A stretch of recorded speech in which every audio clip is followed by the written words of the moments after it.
With the topic of photochemical smog, and we'll mostly be using the board here. When you think of smog, most people I know think of Los Angeles, right? Smog, gunky air, soiled shirts, difficulty breathing, eyes being irritated. These are the types of things you should be thinking about when you think of smog. From a chemical standpoint, smog is mostly ozone, O3, okay? But it's not just ozone. In fact, hundreds of chemicals have been detected in smog. Chemicals like formaldehyde, some of you have probably worked with in junior high if you dissect animals, right? Used as a preservative, right? This is particularly nasty stuff. Things like acrolein, peroxyacetyl nitrate. These are types of chemicals you might find when you smoke a cigarette, right? And they're carcinogens. Okay? These are also found in photochemical smog. But in the simplest sense, you can think of photochemical smog as being a combination, right? It's pollution and sunlight leading to smog. And more specifically, it is the volatile organic compounds. They could be fuels. They could be solvents, right? And we've talked about volatile organic compounds several times so far. Combining with nitrogen oxides, emissions from combustion, for instance, in the presence of sunlight to cause this smog. So let's write it out in the most simplest way we can. VOCs plus NOx plus sunlight leading to photochemical smog.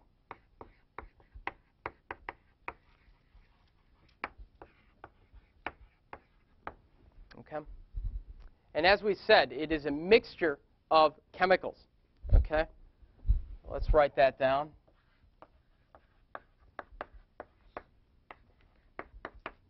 And we'll be more specific. We'll call them photochemical oxidants.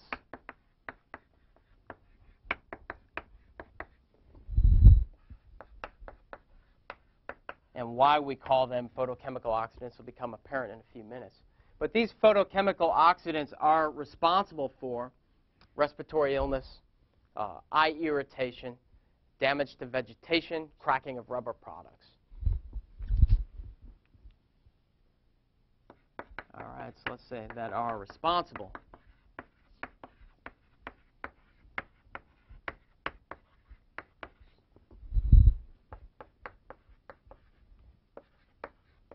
Eye irritation,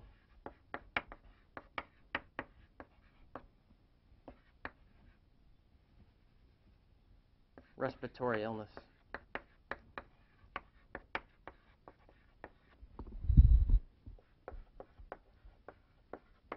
cracking of rubber products,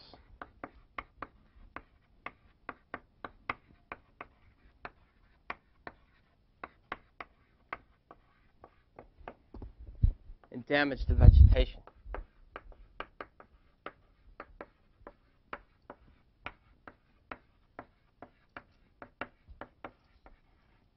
And we said it's not just ozone. There are other constituents of smog that are particularly of concern. For instance,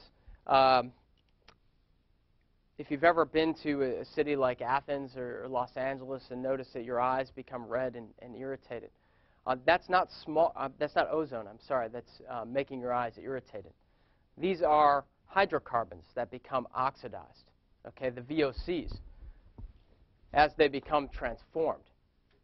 So when we talk about ingredients of smog like formaldehyde and peroxyacetyl nitrate, they are the constituents that cause something like eye irritation.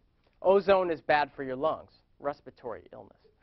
Some of you might have seen air purifiers that ozonate the air. Right? You know that after a thunderstorm, right, the air somehow smells cleaner. Lightning creates ozone, and you kind of smell this springtime air that people associate with being fresh air. So they've mimicked this in little machines that ozonate the air. That happens to be very bad for your lungs, and you're seeing a lot fewer of these machines being sold these days. But we associate it with clean air. Okay?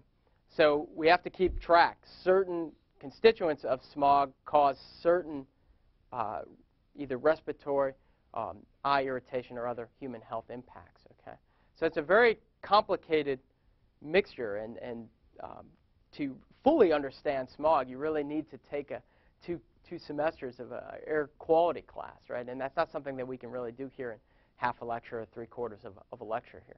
What we're doing here is creating awareness. But when we talk about things like formaldehyde, right, you may not remember chemical formula for formaldehyde, and I may not either. Okay, got it right, that one. Formaldehyde isn't something that we necessarily emit from industrial processes. We might emit methane, ethane, right? Carbon tetrachloride, right? Well, hopefully not anymore. That is banned. Various solvents and fuels, gasoline, right? Volatile organic compounds. This type of a constituent, formaldehyde, is produced in the atmosphere as these transformations occur to create photochemical smog. Okay, and that's what we're going to go through here today. Let's look at peroxyacetyl nitrate, because we'll talk about it in just a bit.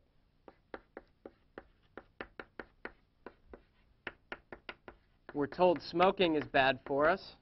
PAN, as we'll abbreviate this, peroxyacetyl nitrate, is a constituent of smog and cigarette smoke. And it looks something like this.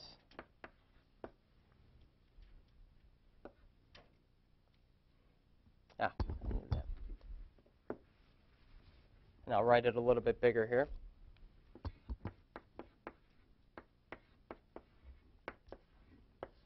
And our nitrate. CH3, C double bond O, a couple more O's and a nitrate. Okay. This isn't something, again, that we would necessarily, right? So where does this come from? And why does so much of it accumulate as smog? And finally, how do volatile fuels and solvents become transformed into ingredients such as formaldehyde and peroxyacetyl nitrate, as we've shown here on the board? Okay. So we'll take a little bit of a tour through introductory chemistry, talk a little bit about free radicals and how this actually happens. So we'll begin with our first question here on the board. Where does the ozone come from?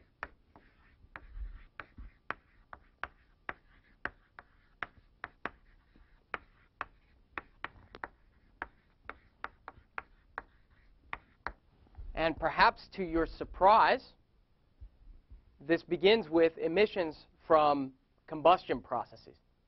For instance, thermal NOx, which is something you're familiar with. Right, and we've been through this reaction before, the combination of molecular nitrogen and molecular oxygen to form two nitric oxides, 2NO. Okay.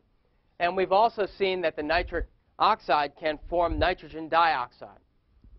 Right, as our second step here, I'm just going to put a 1 here and a 2 here. Our nitric oxides can combine with molecular oxygen in the air to form nitrogen dioxide. Remember when we talked about those equilibrium coefficients? Right? These were the reactions we were talking about. Right? We can have various distributions inside the combustion chamber of nitric oxide and nitrogen dioxide. Okay. Now, one thing we did not talk about is the fact that nitrogen dioxide, in the presence of high-energy photons, can split back into nitric oxide. Okay, so I'm going to write that reaction here as number 3, taking our NO2 and representing energy of a photon as Planck's constant, you might remember, times the frequency of the radiation, frequency being 1 over wavelength. Right? You remember red light has a long wavelength, blue light has a short wavelength. So blue light has more energy than red light, lower wavelength. Right? Higher frequency times Planck's constant, higher energy. Okay? And it turns out that if you have a photon below 300 nanometers, this is in the UV range, right, below blue, below violet, into the ultraviolet part of the spectrum. I'm going to show the electromagnetic spectrum later in class here. If you have a photon less than 300 nanometers, you get this dissociation of nitrogen dioxide back into nitric oxide plus an atom of oxygen. Okay? So this happens in sunlight. Remember, we said sunlight was an important part of the process. Okay? So we've got photons. Photons have energy. Now, there's a little bit of an irony here that you can't yet appreciate. Hopefully by the end of class you can appreciate. But we're talking about an excess of ozone at the ground level. And we're talking about a deficiency of ozone in the stratosphere. So what happens? If you deplete ozone in the stratosphere, more high-energy photons are going to reach the ground. And it's going to facilitate this reaction, which is one of them that leads to more ozone on the ground. Right? So you'll laugh at the end of class when you've absorbed the whole thing. But it is rather ironic that the more depletion you might have in the upper atmosphere, the more ground-level ozone that you create. And ground-level ozone is not good for your health, and it doesn't protect you from skin cancer. Question? Level ozone make it back into the stratosphere? It does not. And it's too little, too late. And we'll come back to that topic later in the term, later in the class. I'm going to show you the distribution of ozone in the atmosphere and why it is distributed as such as you increase altitude. Turns out there's a maximum concentration in the stratosphere with good reason. Okay, it doesn't necessarily make its way up. And that should become very clear as we go through the development here. So if I haven't answered it, ask me again. Okay, well, this is really the key here. When you've got an atom of oxygen, because that's going to combine with molecular oxygen that's available in the atmosphere to form ozone. So the reaction would look like this. We've got our oxygen atom combining with molecular oxygen in the presence of a catalyst. We'll call that M to form ozone. Now, the catalyst doesn't react, but it's very important because this is an exothermic reaction. In other words, it releases a lot of heat. And it releases enough heat to split apart the ozone if something is not there to absorb the energy. Right? So M can be just another, so let me say, for example, M is a molecule of oxygen or a molecule of nitrogen, just something in the neighborhood to absorb that heat so that ozone is not split up as it's formed. Okay? But you see here the cause and effect now. You've got the oxygen entering this reaction. Okay. Now, under natural circumstances, and you would naturally have some NO2 and some NO in the atmosphere, there is a balance between ozone formation and ozone destruction. And in fact, ozone can now react with nitric oxide to form nitrogen dioxide and, of course, removing that ozone. Okay, so that's our last reaction here. Basically, ozone now combining with nitric oxide to form nitrogen dioxide and a molecule of oxygen. So, again, this isn't something so much for you to memorize. Okay, and we'll be going through some reactions that are even more tedious than this. But we can summarize this, and it's called the NO2 photolytic cycle. So let's draw that out.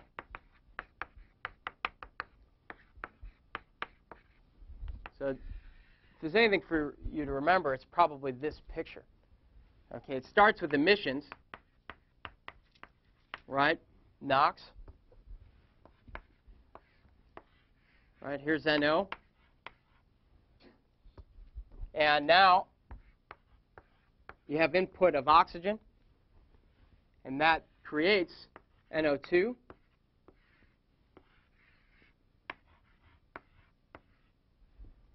Now, in the presence of sunlight, and I'll try to draw a nice little sun here, or more technically, H nu, we can get an atom of oxygen and the production of nitric oxide.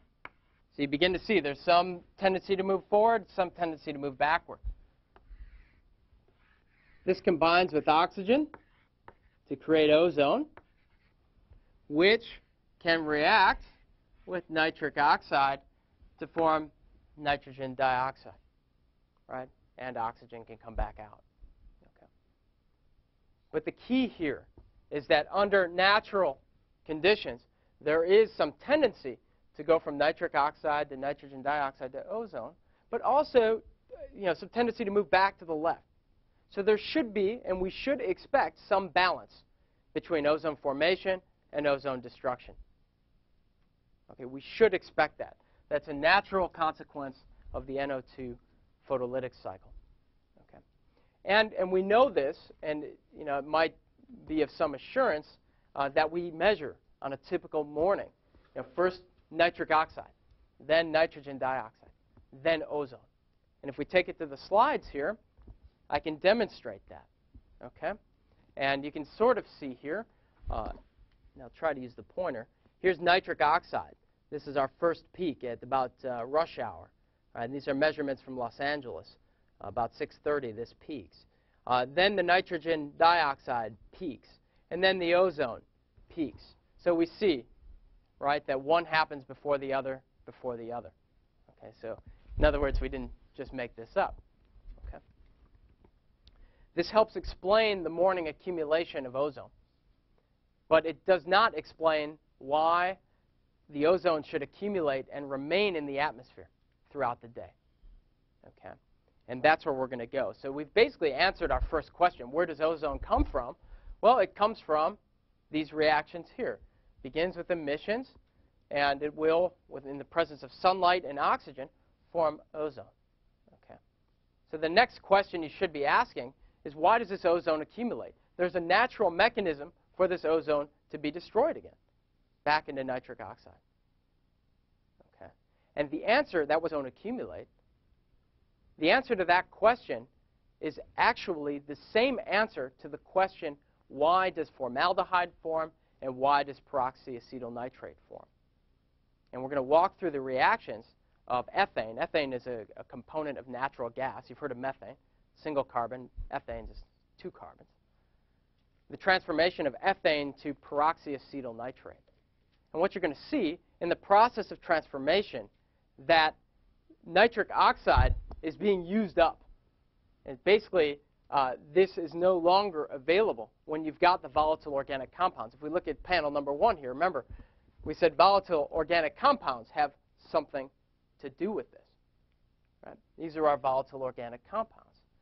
So as they transform into formaldehyde and peroxyacetyl nitrate, we're going to be using up nitric oxide, which was the sink back over here on the photolytic cycle for ozone. Okay? So these are really the key points.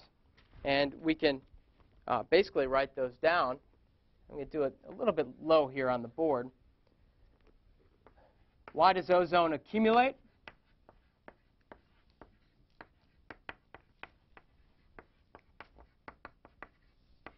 Okay, the simple answer is that hydrocarbons, and I'll just abbreviate those HCs, organics, and even carbon monoxide can upset the NO2 photolytic cycle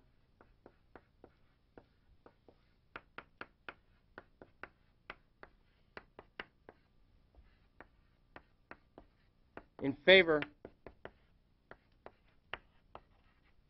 of ozone accumulation.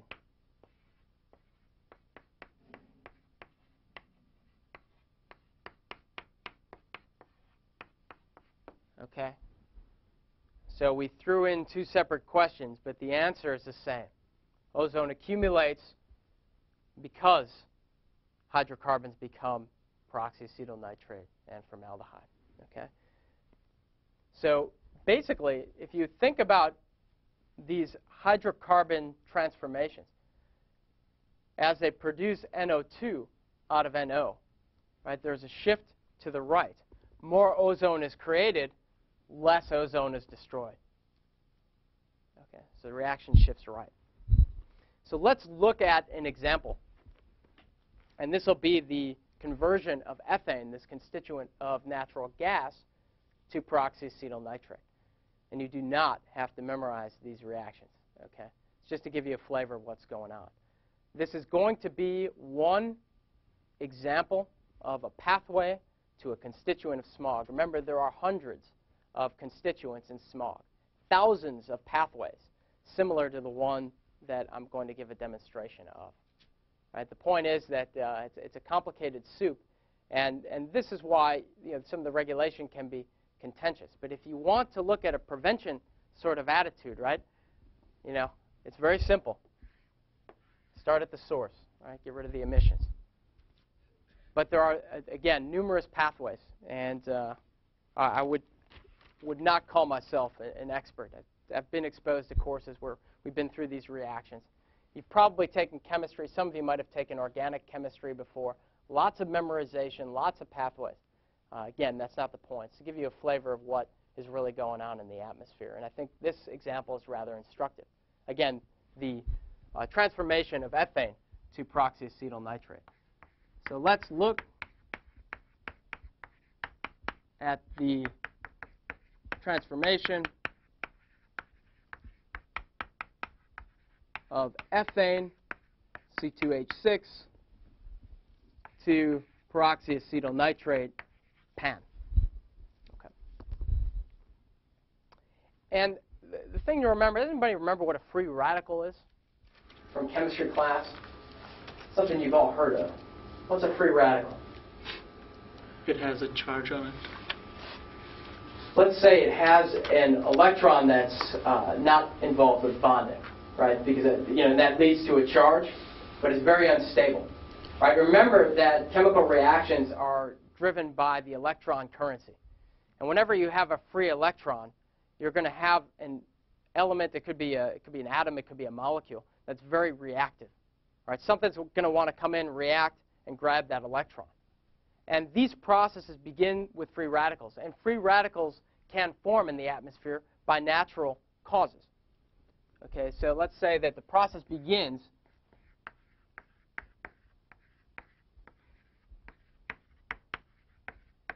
with formation of a free radical.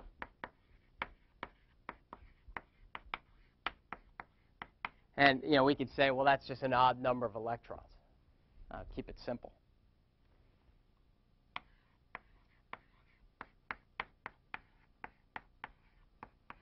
Odd number of electrons. Now, these are, as we've mentioned, going to be highly reactive and very short-lived in the atmosphere. Right? So whatever pathway we're talking about, if it requires a free radical to initiate, it better produce a free radical at the end. Otherwise, it's going to be a very rare reaction. It's just going to snap up the free radical, and the reaction ends, and it doesn't happen again. Okay? And I'll come back to that point. But again, this is a very natural thing to happen in the atmosphere. For instance, we can have, as we see over here on the panel to the left, production of atomic oxygen, which if we have in the atmosphere, and there'll be certain natural distributions of atomic oxygen, combining with water, and that can form two hydroxyl radicals. Right, we use a little dot to represent a free radical, right, an odd number of electrons. And that's basically step number one, and we've got 6 steps here. Step number 2 is the conversion of our hydrocarbon, in this case it's ethane, or hydrocarbon, to a free radical. So basically this hydroxyl radical now can combine with ethane to produce a hydrocarbon free radical plus stable water.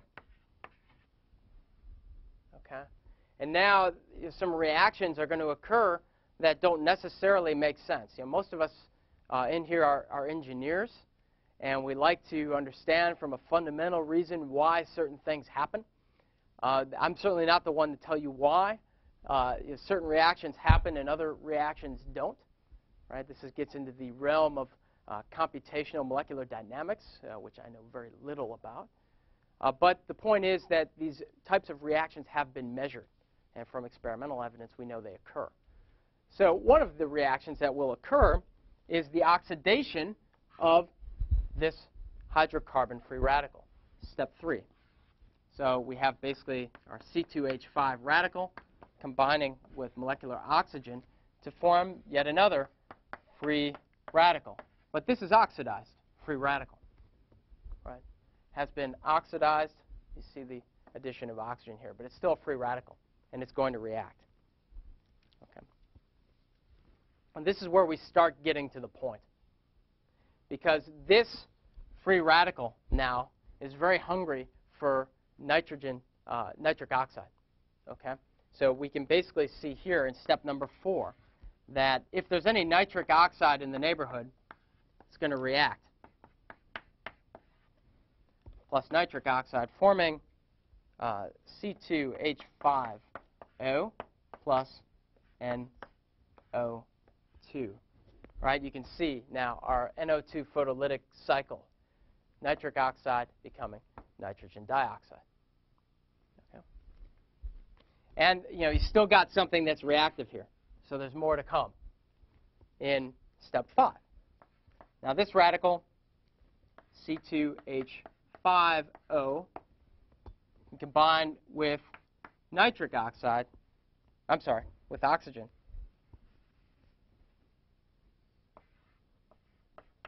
to form the HO2 radical, plus something called acrolein,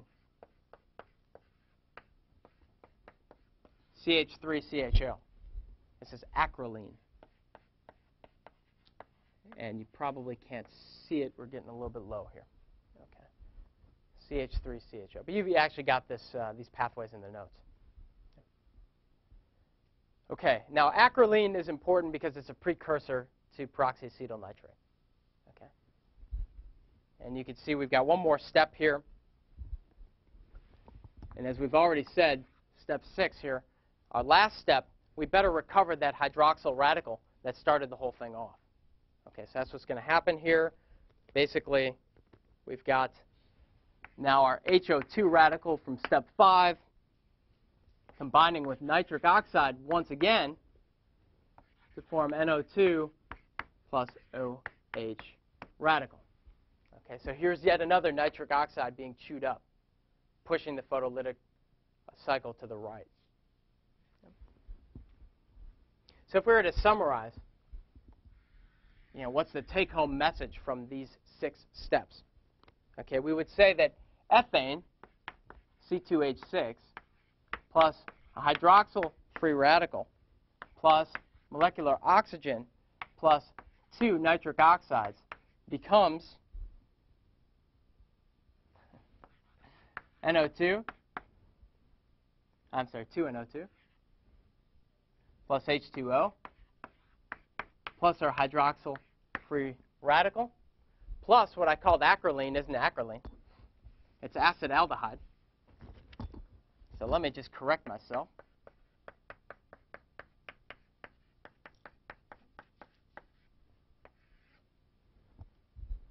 I never was very good at chemistry.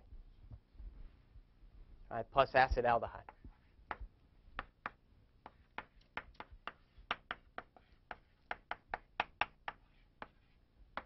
Okay.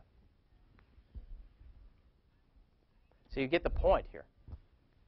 As we're beginning to produce peroxyacetyl nitrate, we're just chewing up nitric oxides, pushing the photolytic cycle to the right.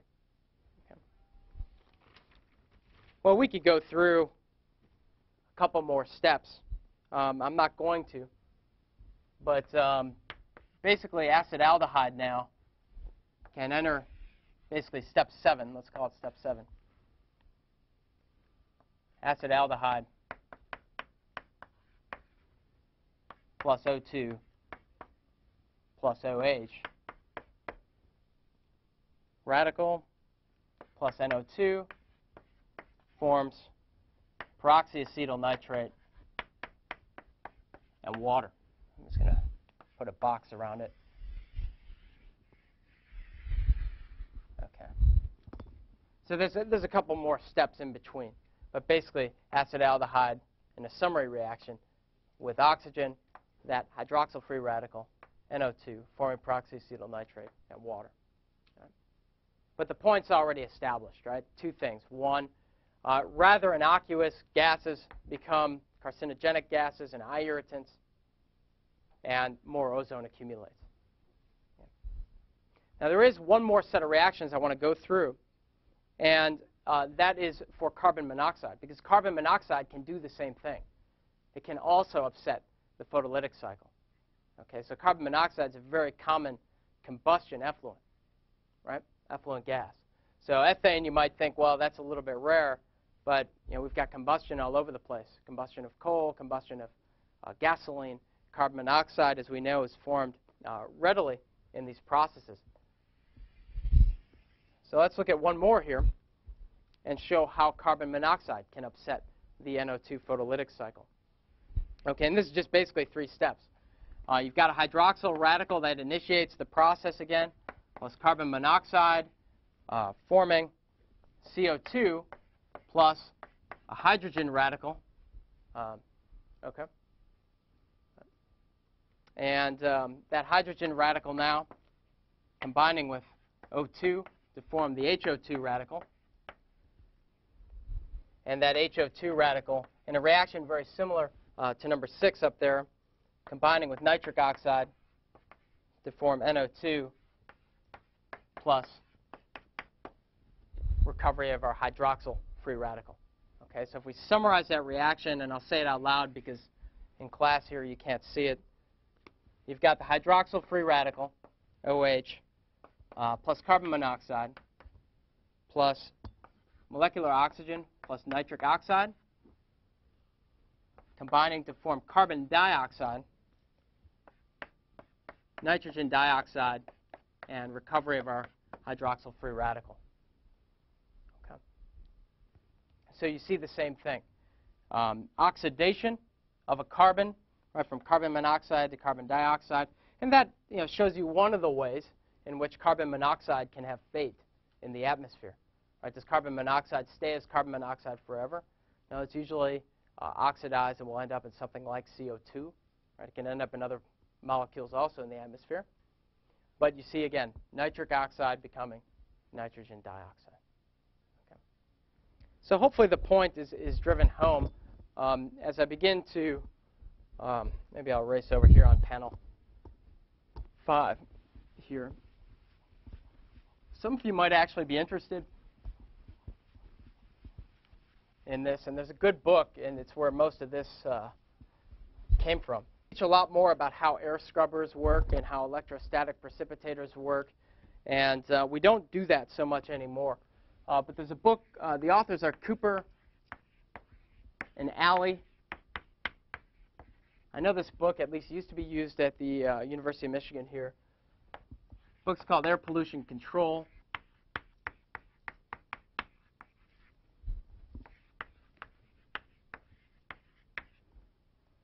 The publisher, oh yeah, I'm sorry. It's a design approach.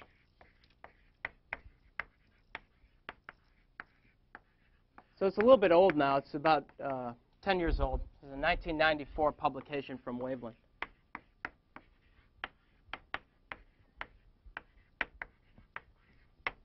It does a good job explaining these types of topics. Okay, so for anybody who's interested in a little bit more depth in this area.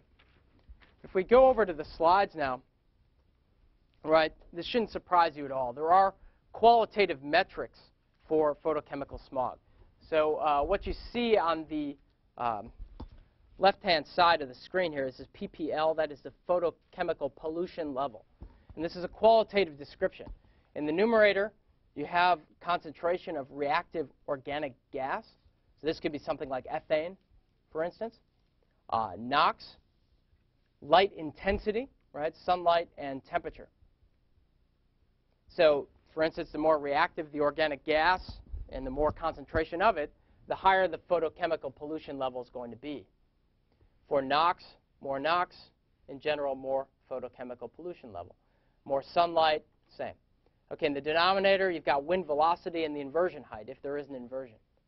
Okay, remember that caps this type of pollution. Dilution is a solution of pollution, so that's why those two are in the denominator. Right, more wind velocity, less photochemical pollution. Okay, so this is a qualitative metric describing pollution levels, and that's something that hopefully we can walk away from with a good understanding. What are the constituents that lead to more smog? Well, this is it.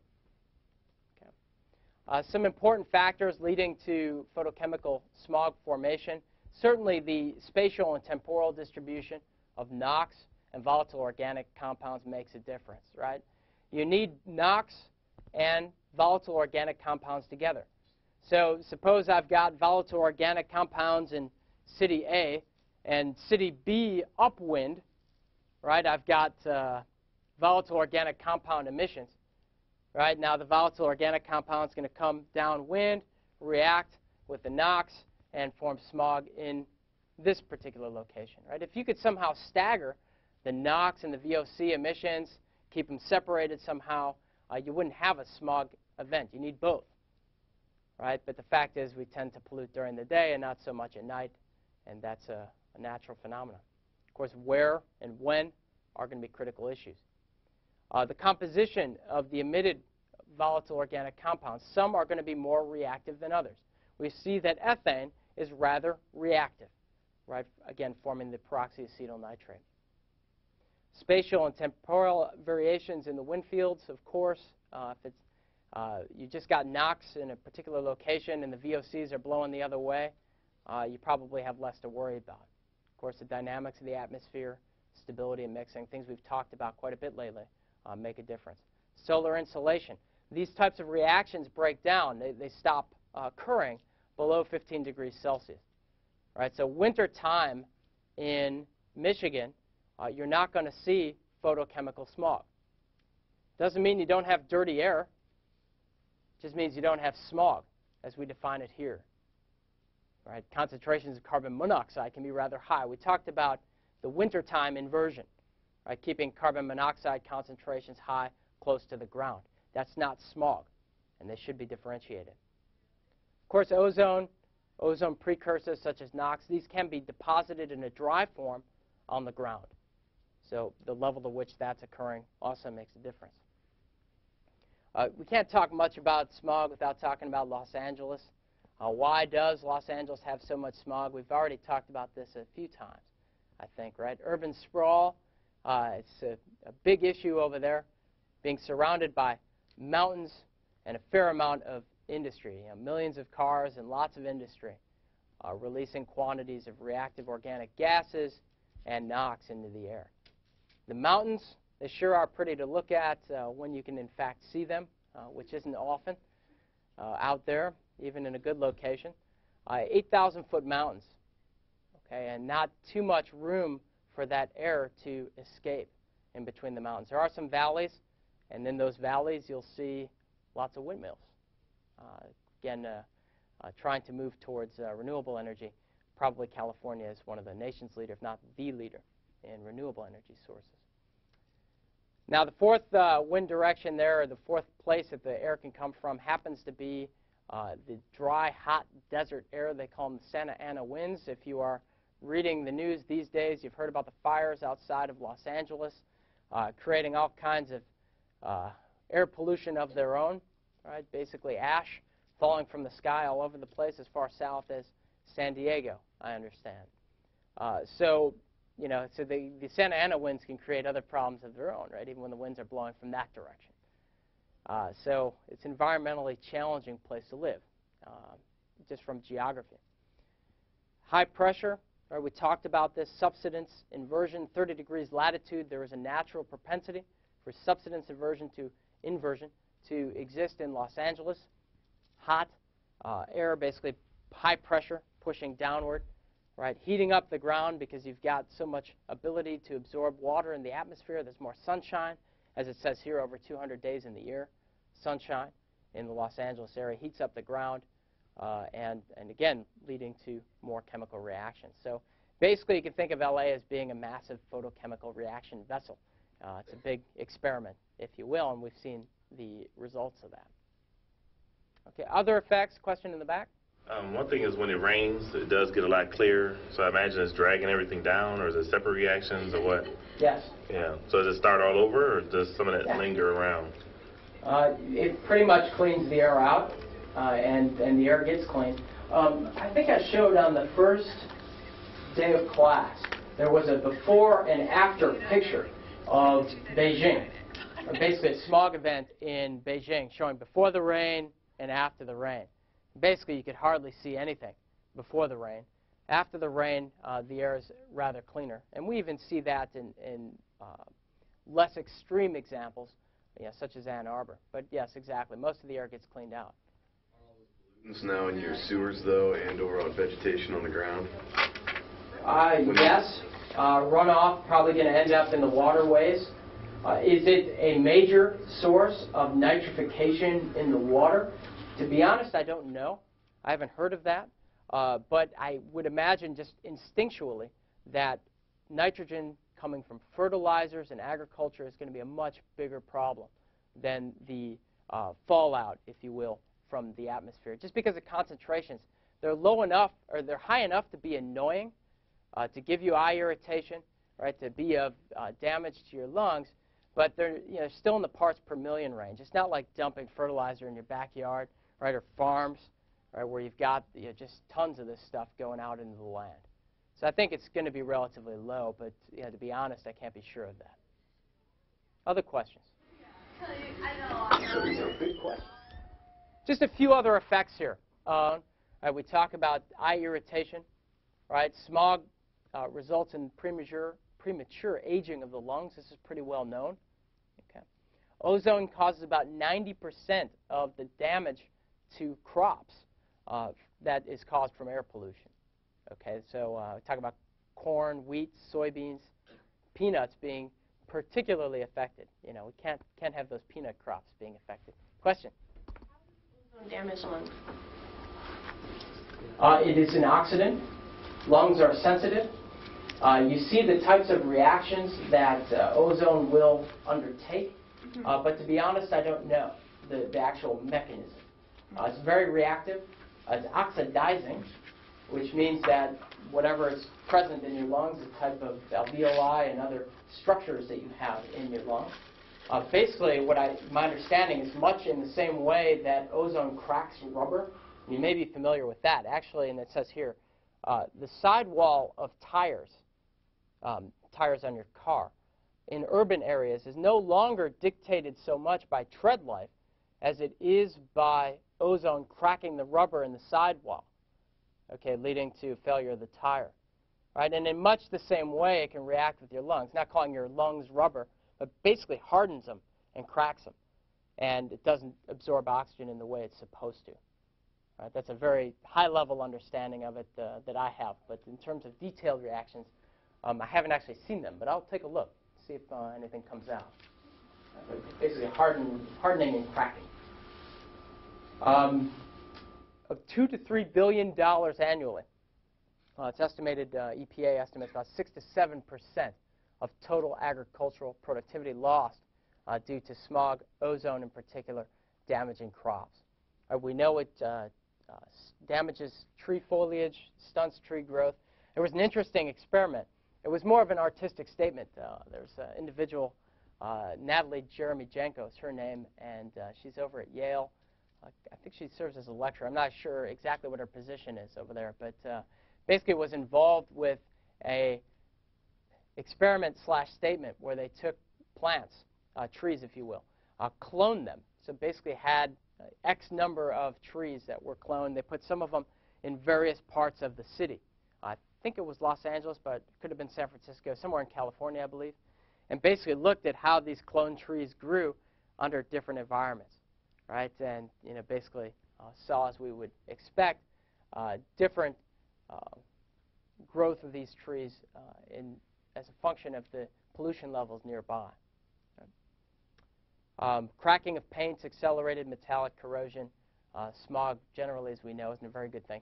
Ring around the collar, right? If you walk through the city, if you ever notice your shirt's getting dirty, especially in the back of your collar, have probably all experienced that if you walk with some type of a nice shirt, a dress shirt with a collar through the city. It could be Chicago, it could be Detroit. You'll see this type of dirt accumulation.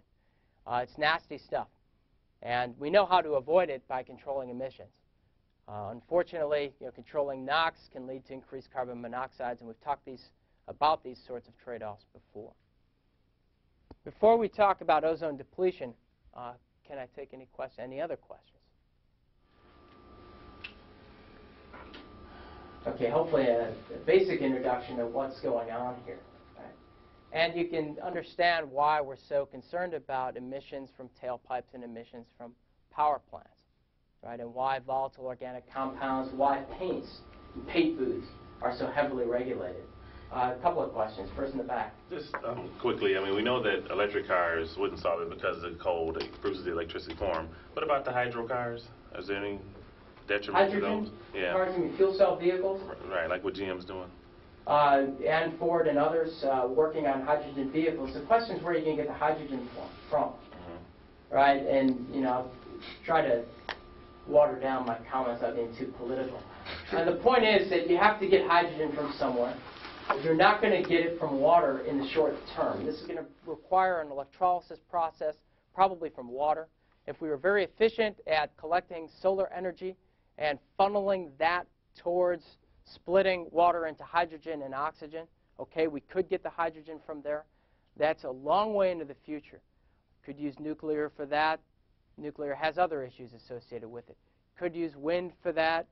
Wind has its own issues associated with it. The point is you're going to get hydrogen in the short term from gasoline, and you're not addressing the carbon dioxide issue. Are you controlling particulate? To a large degree, yes. Are you controlling NOx? Well, yes and no. The fuel reformers that create hydrogen out of hydrocarbon will release some thermal NOx, so you're not necessarily addressing that issue. Carbon dioxide, just as much form. The carbon ends up in the same form. So you're not touching that issue at all. So those who look to fuel cell vehicles as being a panacea, there are a number of fundamental issues associated with it. Not just the air pollution, but also where you're going to get the catalysts from. Platinum. Is there enough platinum in the world for all the fuel cells that people are planning? Probably not. So it sounds good. It can relieve, decompress the political issues surrounding global warming, but you have to really ask, is this a short-term or even medium-term solution? Odds are the answer is no. So we need to be very realistic about what we're talking about with fuel cells. It's not at all a panacea. Now, you asked about electric vehicles. For much the same reason, no, carbon dioxide is not addressed. Of course, you've got some degree of carbon monoxide particulates, mercury, from coal, which is mostly where we get our electricity from in this part of the country. So not addressing those issues. Thermal NOx, yes, still an issue. You can control stationary power plants to a greater degree than you can mobile plants because there's only one of them, and you can regulate the heck out of them, right? Well, depending if you're interested in doing that. But the point there is it costs a lot of money. And there is, as we've talked about, over 4 or 5% of the electricity power generated from a stationary plant used in pollution controls. 1/3 of the electricity being lost in transmission, right? So, again, this is not a panacea either in terms of going to electric vehicles, plus all the problems with batteries, the toxicity associated with batteries. I'm getting off on a tangent, but I hope I've answered your question. I understand that ozone's a good thing up in the stratosphere, not a good thing on the ground because of damage it can do to the lungs and, like you said, rubber cracking and that sort of stuff. What are the principal differences in characteristics between, are there any, between ground level ozone and the ozone in the stratosphere, and why wouldn't you get some sort of UV protectants and stuff by having ozone on the ground? Oh, these are great questions. Let me answer them. I won't answer them all at once. But you basically created a nice segue to our questions here. I think you've pegged at least 2 of our 6. Right? The first question is, what's the environmental impact of UV exposure? I think we all know this. Why is ozone important? I think we all know this too. We'll just spend a couple minutes on those questions. How is ozone distributed in the atmosphere? How much relative concentration in the upper atmosphere versus the lower atmosphere? that addresses one part of your question. What's the mechanism of ozone depletion? It's another aspect of your question. So let's get into it, and hopefully, if you have any questions at the end, then we'll have covered them. Okay, so while I do this erasing here, why is ozone important, and what's the environmental impact of UV exposure? Anyone? Skin cancer, anything else? UV exposure? Wrinkles. Wrinkles? Yeah, I got to worry about that myself. Got some oil of Olay at home. Use that every day. What else? Well, it's not just humans, right? I mean, That's, actually oxidation. there's plants and other things that would be affected strongly by Very it. well said. Yes. Oxidation, UV damages not only your skin, it damages DNA. Right? It can, your cells are constantly repairing themselves. You get UV irradiation of your skin, and now this can relate in cancer, right? You get mutations, right? It basically affects DNA. And not only humans have DNA, but plants have DNA also. Doesn't it damage some materials as well? UV damage. I think I've read that in terms of roof life, UV damage in terms of building roofs and roofs on your house and stuff. It's not very good for automobile tires either. It's not good for paint. Right, exactly. Yeah, materials are affected, cracking, damage from UV radiation. If it's an oxidant, is there any correlation with like steel and stuff like that in terms of rust and how long metals will last? We pulled corrosion out of this class. I used to give about 20 minutes on corrosion. Steel corrosion is basically, it's a different mechanism. And you basically set up a little battery, and it's in the presence of water and ions in water where that will happen. If you acidify the surface of steels through, for instance, acid rain, you will accelerate that corrosion process. I've not heard to a great extent that oxidants, UV in particular, accelerating those reactions. I don't believe they do. But it's an interesting question. There are oxidation reduction reactions that are very similar, but this is much more a direct impact. And as we go through a couple of, well, I basically have one or two more transformation, chemical transformation pathways. And it should become clear why this is just a little bit different. Other questions? Okay, well, I don't think I need to say much about it, because you hit just about everything. Here, first, if we take it to the slides, we've got our electromagnetic spectrum. And, not everybody has this memorized, but, this is our friend. We can see, right, parts of the electromagnetic spectrum basically from 400 nanometer wavelengths to about 750 nanometer wavelengths. 750 is on the red end. And as you get bigger, longer waves, you get infrared. Shorter, more energy-intensive photons are in the violet and now ultraviolet range.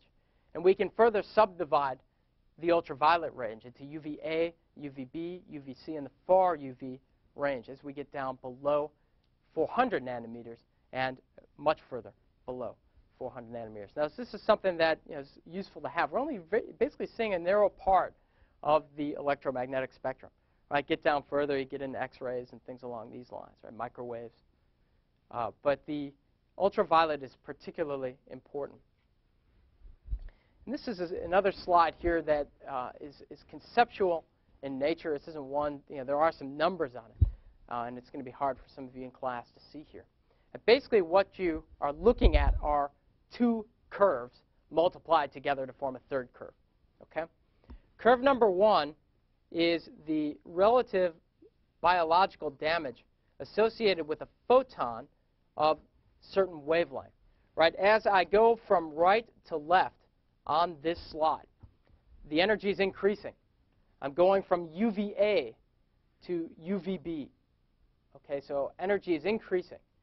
And it's been found that the relative biological damage increases logarithmically, or let's say exponentially, as you decrease the wavelength. So that's this function that we call B of lambda. Right? It's the relative biological damage as a function of wavelength, and that biological damage goes up exponentially as you reduce wavelengths, as you go deeper into the UV. Okay? Now, the other curve here is the intensity of sunlight at that particular wavelength, reaching the ground from the sun. So basically, most of, at longer wavelengths in the visible range, right, the light reaches the ground. But because of ozone in the stratosphere, UV is absorbed up there, and as we go further down, you have less and less high-energy photons reaching the ground, okay, which is a good thing. Some have hypothesized, those who believe in evolution and life first coming out of the seas, that it was plants and other photosynthesis processes in the oceans that led to oxygen, that made its way into the atmosphere, that formed ozone. Ozone now absorbing some UV and allowing life to actually come out onto land, because life couldn't exist if you have high doses of UV radiation reaching the surface. So they believe it happened underwater where there is UV protection, okay, to begin with. Okay, you got to believe in that sort of thing. It's very difficult to prove, but some believe that. Now, what happens if I take the relative the biological damage function, I multiply it by the intensity, right? Certainly, if I have a lot of biological damage and a high-intensity photon, that's not a good thing, right? So I want the intensity to be low where the damage function is high. So basically what I'm doing here, what Masters is doing, and you have it in your notes, is multiplying these two functions together. And touchpad leading me astray. I've got chalk on my hands. You see here the multiplication of those two curves. So this is B times I. And the point here is you've got the dashed line. This was maybe before the Industrial Revolution, right? Before stratospheric ozone depletion began. Okay, now you've got some ozone depletion, and you see a shift over in this curve. So more high-energy UV radiation reaching the surface because of ozone depletion. Okay, and you see here it doesn't take much of a shift in this intensity to create a much bigger hump here. The hump is the biological damage, or relative biological damage, right, due to the intensity of energy from the sun reaching the surface at that particular wavelength, right? So basically we would integrate under the product of the B function and the I function to get the total biological damage, right? What's the difference in time between the dotted line and the sun? There isn't one. It's conceptual. Measured, but conceptual. Don't they usually report the ozone having a hole in the Arctic area? Antarctic, and we'll talk about that as we go through here. Well, Yes, it is magnified. That was, I don't think I went through all my questions. Right, so then we asked, what is the mechanism, going back now, of ozone depletion? Right, why is the ozone depletion magnified in Antarctica? This month, a record ozone hole was measured, roughly the size of North America, over the Antarctic. Okay. We'll talk a lot more about it and what we're doing about this issue as question number 6. Okay, so we'll get there. Okay. So back here in the UVA range, and we did touch upon already, right? Different effects on skin, effects on skin cancer, skin burn, or what do you call it, sunburn, right? Skin cancer and vegetation. Basically, in the UVA range and below, you can get skin cancer and you can get sunburn. UVA and below. UVB and below, which is roughly below 320 nanometers, you get damage to vegetation, damage to DNA. Okay? So I think our next slide here shows UVA, UVB, and of course UVC, where those damage just magnifies even further. Okay. But what you're looking at here is not only, where is UVA, UVB, and UVC, but this is the absorption spectrum of ozone. You see here the ozone absorptivity, and this is just relative absorptivity. As you go from almost visible, this is blue light, near blue light or violet light, into the ultraviolet range, into UVB and UVC. Okay, you see more and more, as we've seen before, that atom of oxygen, just in the same way we saw in the photochemical smog reactions, O plus O2 plus M, creating ozone. Okay, so there's an ozone formation process in the stratosphere. Okay. Okay, so now the question becomes, why isn't there enough ozone on the ground to provide skin protection, right? And would you even want it there in the first place? I think the obvious answer is no, because we talked about all the other health effects, right? But the point here is you've got emissions from vehicles leading to nitrogen oxides in the atmosphere, which are relatively low in concentration when you compare it to the amount of oxygen in the atmosphere, right? I mean, you've got enough pollution to be of damage to human health and vegetation, right, and ambiance, if you will. But still, the concentrations are in the parts per million range relative to oxygen, right, which is a big percentage of the atmosphere. Roughly 20% of the atmosphere, right, is oxygen. So we're talking about now solar irradiation of the upper atmosphere, right, and we're talking about the presence of oxygen leading to ozone formation. So you can imagine if there are a lot of photons, there's going to be a lot of ozone, right?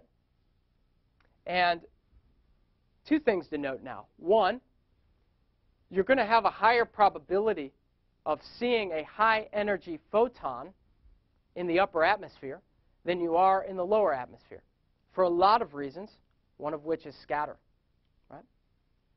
And the other thing to keep in mind is that we know that in accordance with barometric pressure, oxygen concentrations go down as altitude increases, right? Go run a marathon in Denver, you don't want to do that, right, relative to running that marathon here, right? Less oxygen in the atmosphere, right? So there is a bit of an equilibrium, right? You've got more high-energy photons at altitude, at high altitude, but less oxygen. More oxygen on the ground, but less availability of high-energy photons. So there's going to be sort of an optimum point where ozone is going to tend to accumulate. And that happens to be the stratosphere. Okay, and if we take it to the slides here, basically you will see that. Okay, this is on the y-axis here, I should say the z-axis here, altitude. And this is altitude increasing up to, where about the Concorde used to fly, right, and above. Here is large accumulations of ozone doing the good job for us. Right? Here is smog ozone, at its highest concentrations. Right? Basically, too little, too late. Even when there's a lot of pollution, it's still too little, too late. Okay?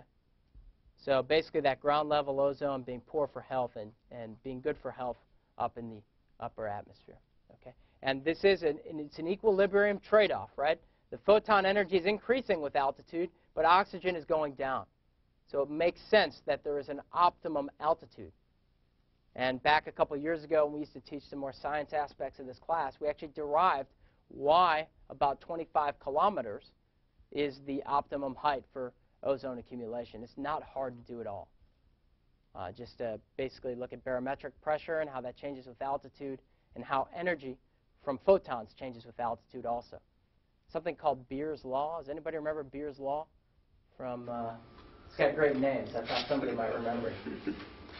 Right? Basically, if you've got a medium such as air and you have electromagnetic radiation passing through it, the further you go, the more attenuation you have.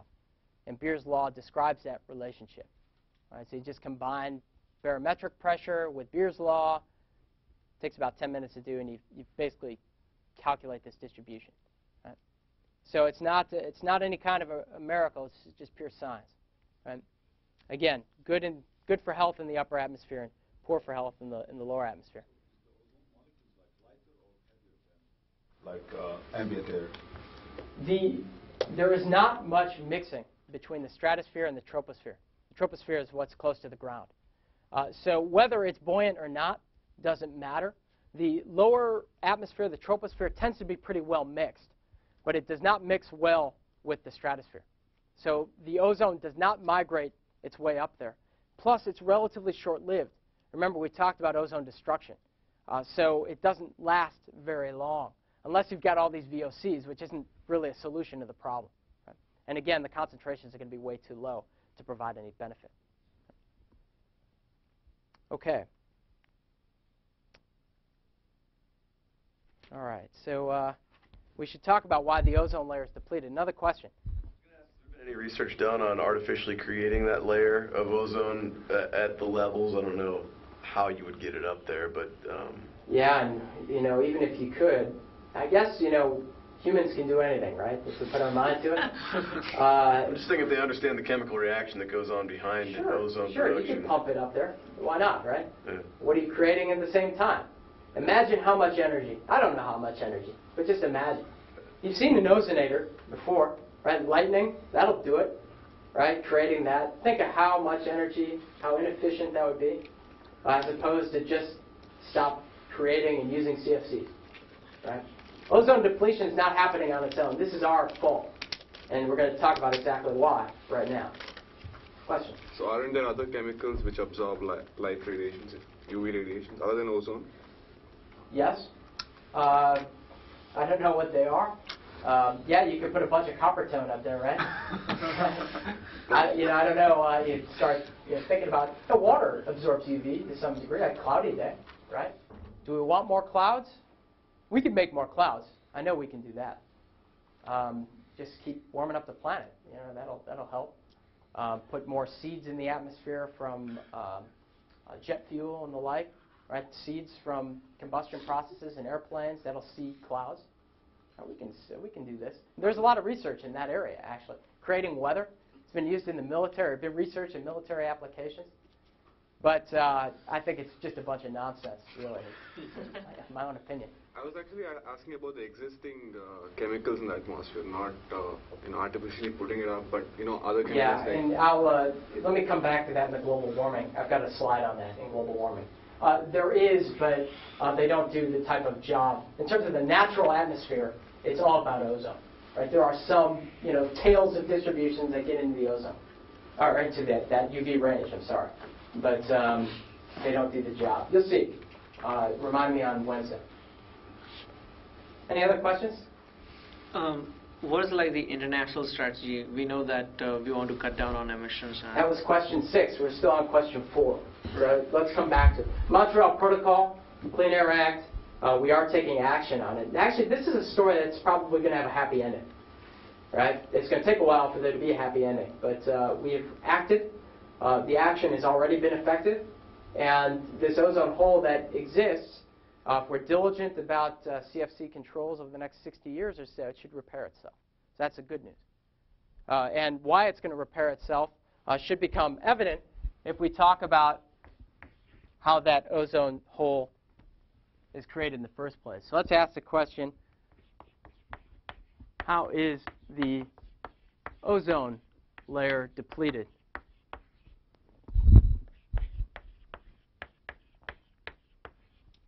Right? Okay. And basically this boils down to anthropogenic emissions of halons. What's a halon? Does anybody know? Chlorine. CFC, you might be confusing a halon perhaps with CFCs, right? Halons generally contain bromine. They're like CFCs, but they contain bromine, halogens, right? So that's what got you thinking about chlorine. Right. But these in particular contain bromine. But CFCs would also be in the class. Halons would be in the class. Carbon tetrachloride is one of the best cutting fluids there ever was, but we don't use because it's toxic to some degree, and also depletes the stratosphere. Methylchloroform also. So let's list these guys out. All right. So how's it depleted? Basically, we've got anthropogenic.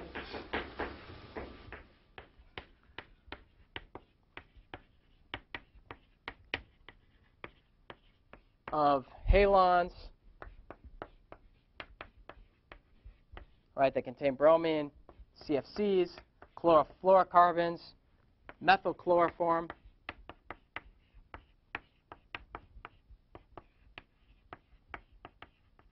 used to be used widely in cleaning processes, good solvent.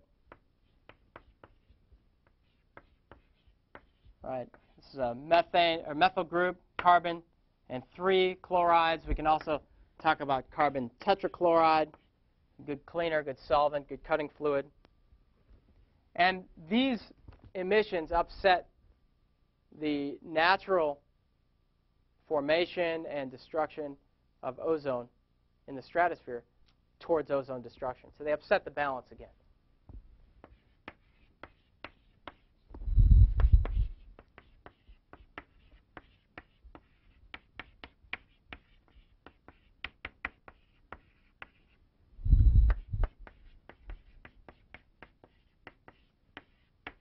All right, so it's obviously upsetting the balance towards ozone destruction. Okay. Now, it's not the gases themselves that are necessarily the problem. Okay. The problem here, and remember why, does anybody know why CFCs were invented in the first place? Hairspray. Hairspray? Yeah, propellants that don't explode, right? That's exactly right. Right, so CFCs are stable, right? You could use propellants, right? Like hydrocarbons, like propane and things like that, right? Butane, but those are explosive, right? You don't want that in your hair. CFCs, refrigerants were a real big application back in the 20s and 30s. They used to use sulfur compounds, ammonia, right? Imagine if there was a leak of that stuff, right? So CFCs are very stable. In fact, so stable that they work their way into the upper atmosphere. And it's there where they undergo dissociative reactions. A CFC, a chlorofluorocarbon, right? The chloro is for chlorine. And that chlorine will form a free radical. And that free radical will undergo ozone depletion reactions, right? Look at halons. Halons are used as sterilizers in agriculture, also used in plastics as flame retardants. You can find them in fire extinguishers also. Now that bromine works its way up into the upper atmosphere, same thing happens. You get the bromide free radical undergoing ozone depletion reactions. And where we're going to begin on Wednesday, so we're going to talk about just these basic free radical reactions that destroy ozone. And in the process, we'll talk about why the ozone depletion is particularly magnified in Antarctica. It's going to turn out that this dissociation, the formation of chlorine and bromide free radicals, is facilitated by ice crystals. So go to the coldest part of the atmosphere in the world, and that's above Antarctica. And you're going to get some chlorine. And then in the springtime, it's going to warm up, and you're going to get some reactions occurring that deplete the ozone. And so you get basically a big hole created and a hole shrinking. So I can leave you, actually, with the video of this occurring. This was from, I believe, 1999. Something to think about between now and Wednesday. You can see the ozone hole increasing in the Antarctic spring, which is now. And as the summertime happens in the Antarctic, then it shrinks again. Right, so this is a yearly cycle. Right? And as that hole increases in size, as you can see right now, you can also see ozone being sucked in from the rest of the world. Right? You know about Fick's law and diffusion and concentration gradients. So ozone that is from the mid-latitudes also gets pulled in and destroyed. And we've seen thinning all around the world, and even in the Arctic now, a small ozone hole detected there too. Okay, so we'll just basically talk about these reactions. Won't say too much about them. Talk about the political response, and then get into global warming on Wednesday and Friday. Okay, so thanks very much, and we'll see you Wednesday.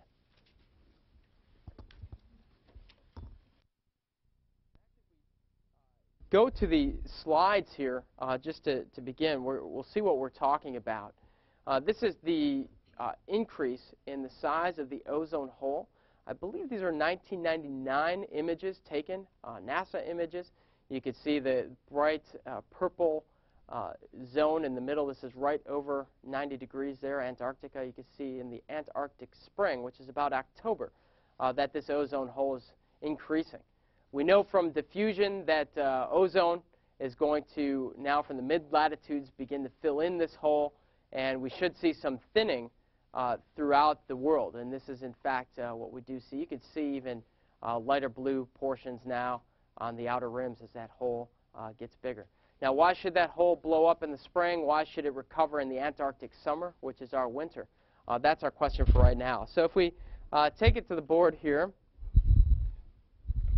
okay, we're asking the question, and this was, if you remember our listing, why is the ozone hole magnified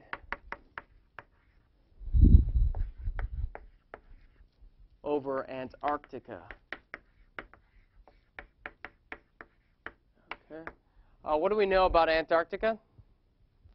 It's pretty cold. It's cold, right? And what do we know about Antarctica in the winter time, in the Antarctic winter?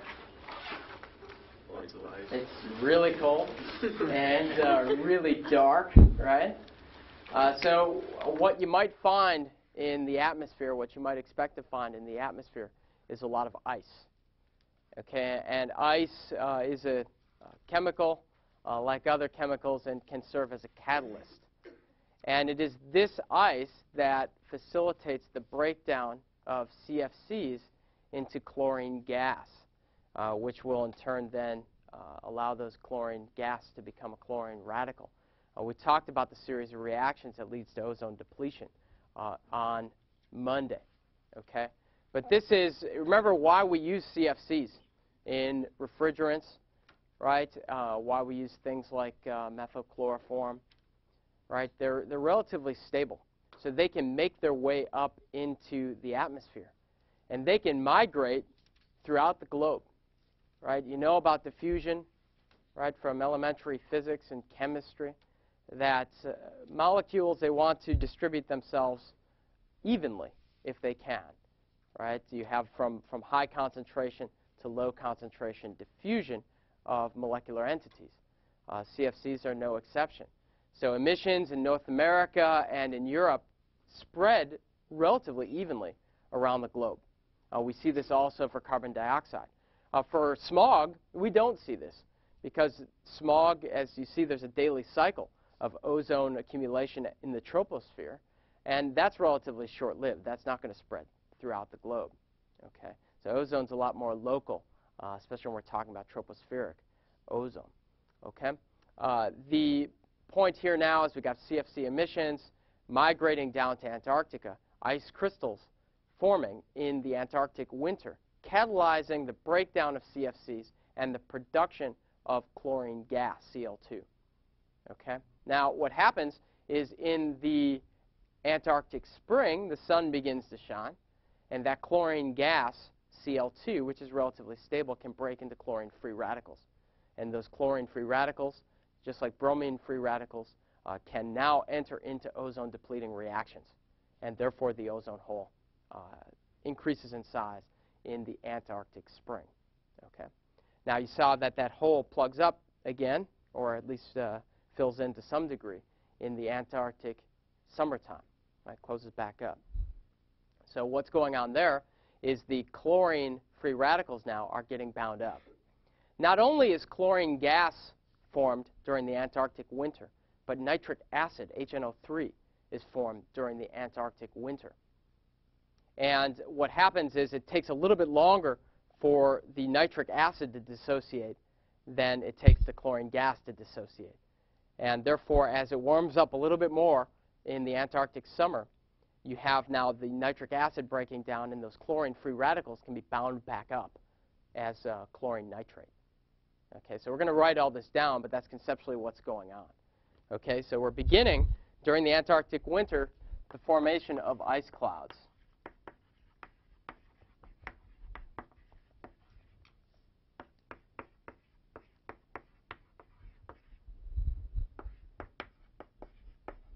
Right, and CFCs now are turned into chlorine gas.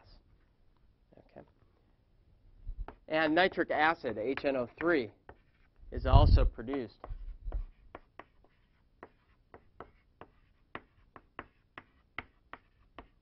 You can think of that as step one. Okay. When spring comes,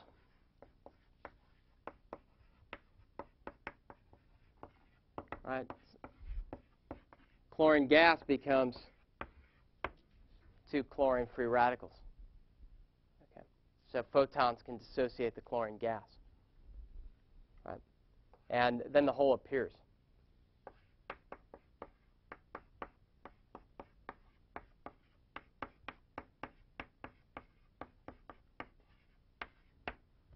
Okay. Now the ozone hole is partially filled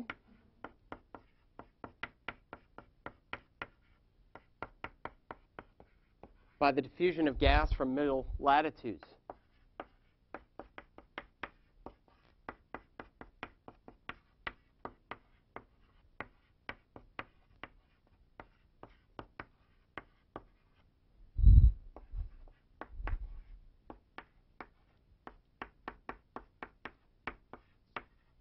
Okay. So we've got the middle latitudes thinning also. Okay. So there's some ozone loss and some concern about skin cancer and plant damage and things we talked about on Monday. Okay. In the summertime,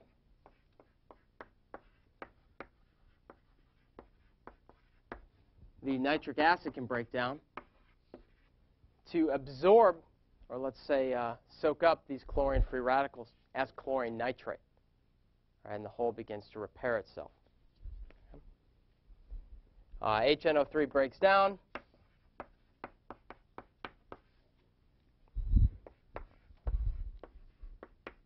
And captures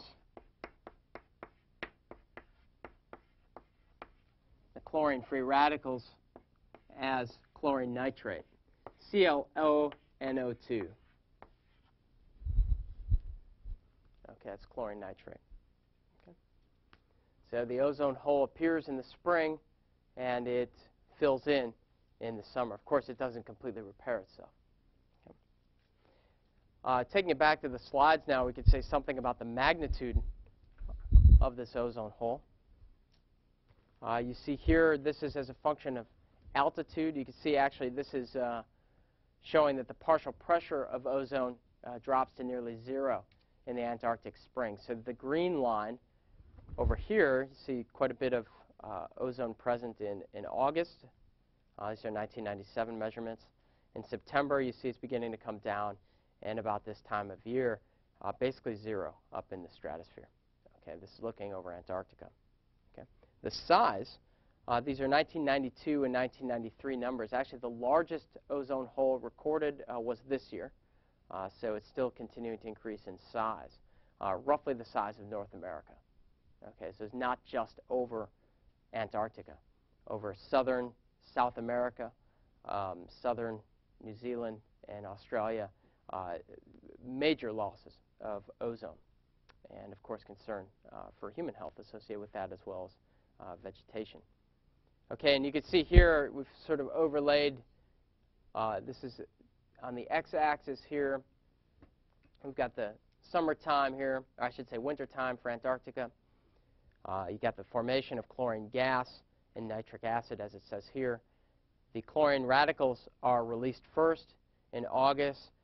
That ozone hole will reach a maximum in the first weeks of October, then begin to repair itself as the nitric acid dissociates and captures chlorine as chlorine nitrate. Okay. So that's what you're seeing here. This is how the ozone hole has grown since the 80s. You see here. We have an operational definition of the hole. They're saying here it's less than 220 Dobson units. A Dobson unit is basically 1/100 of a millimeter thickness at atmospheric pressure, 0 degrees Celsius. So if you think 1 Dobson unit is 1/100 of a millimeter, it's about 10 microns in size. So you got in the millimeter range of thickness of ozone at 1 atmosphere. Okay, so that's not much at all. Okay. Now, this story hopefully will have a happy ending because we responded fast. I mean, this ozone hole was really confirmed only in 1985. By 1987, we had international action. By 1990, we had the Clean Air Act amendments which regulated CFC release. This plot shows the how CFC concentration, I think it's CFC 11, yes, concentration in the atmosphere measured in Ireland, Oregon, and Tasmania has increased between 1978 and 1992 before international action on this issue. You see steady increases. And you also see the relative homogeneity of the distribution of CFC11. Right? This is a stable compound. Not too much CFC release in Tasmania relative to Oregon and Ireland. So you see this is a evenly distributed gas in the atmosphere. This will become important when we start talking about global warming. But with the Montreal Protocol, the Clean Air Act amendments, international action on this issue, we see now steadying concentrations of CFCs. Unfortunately, their atmospheric lifetime is in the hundreds of years, and we talk about time counts. I should say closer to 100 years. And it will take some time before the ozone hole completely repairs itself. So if we're diligent, these concentrations will begin to go down, and we'll have recovery and repair of the ozone hole. If we just list out some of the action that's been taken, basically in the U.S.,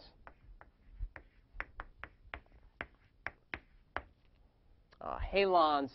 We mentioned halons.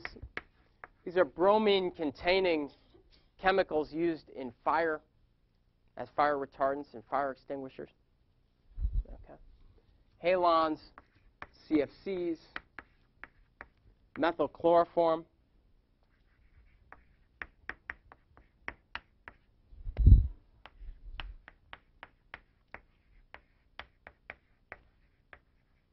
And carbon tet, right, are banned from production and import.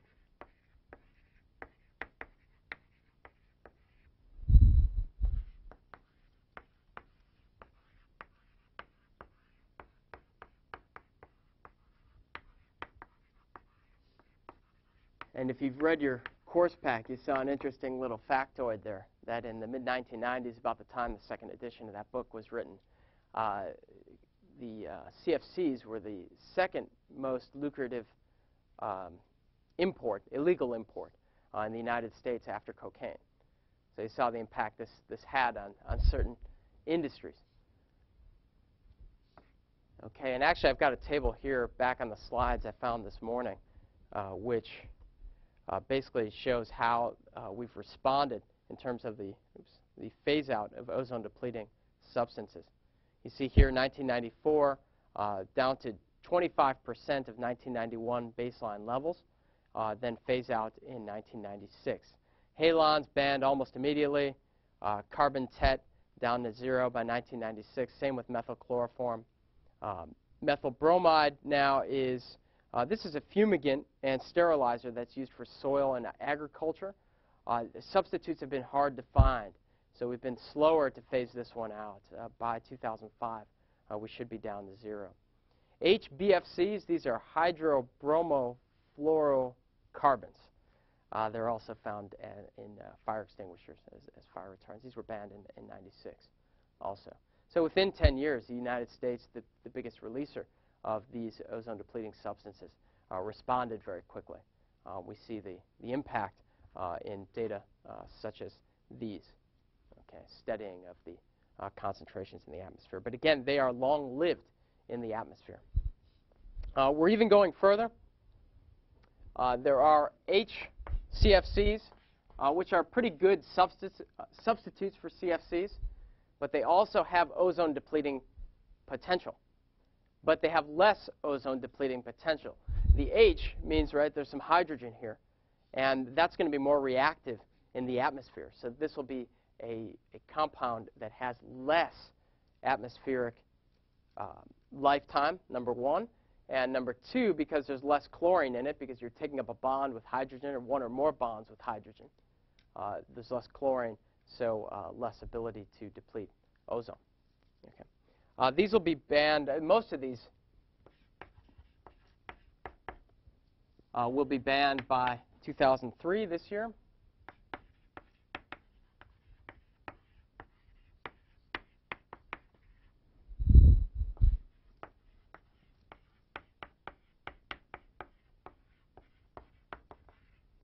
and all of them by 2030. It is still legal to produce and use CFCs in developing countries.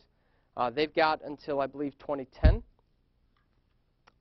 to stop using them, and HCFCs will be banned everywhere by 2030. Okay? So let's say CFCs in developing countries.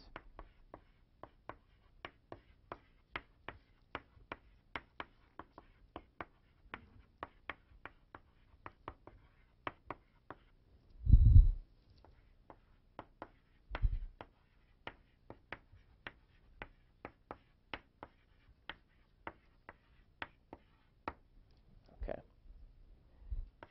And HCFCs everywhere.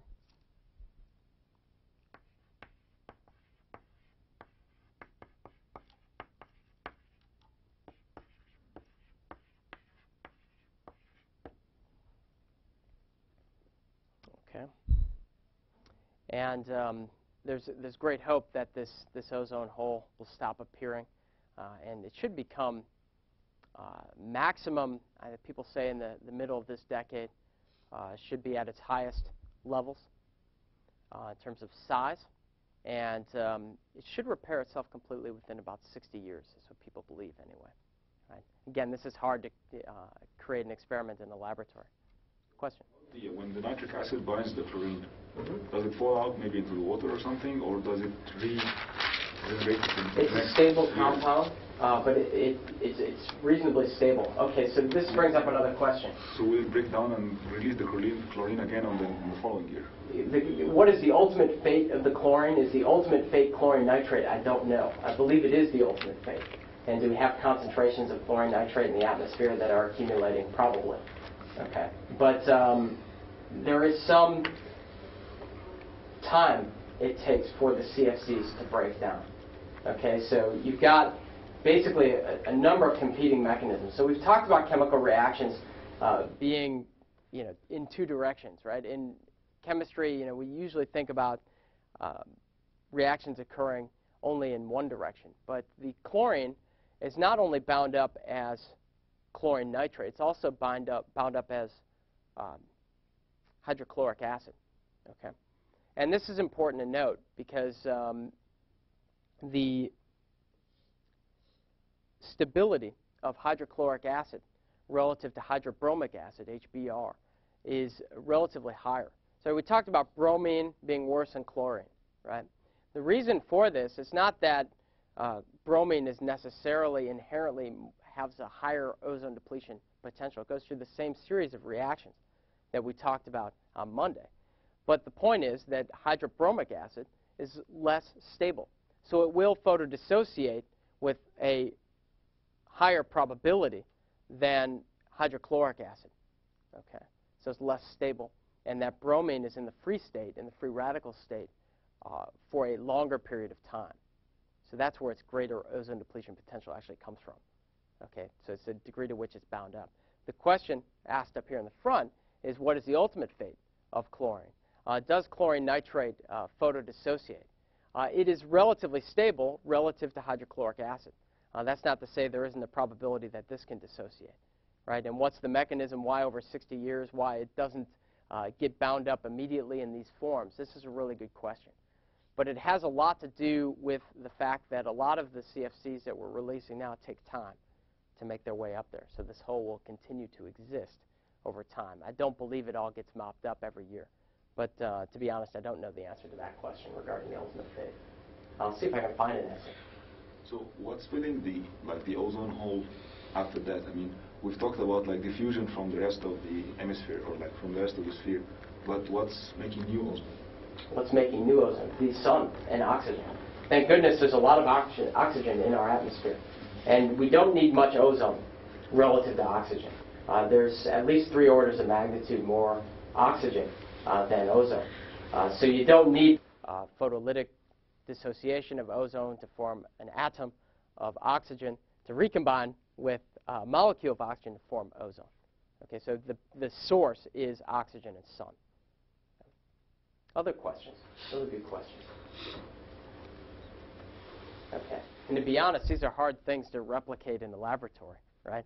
You know, I think part of the answer to the questions you're asking, I'm guessing people don't know, right, with real scientific certainty.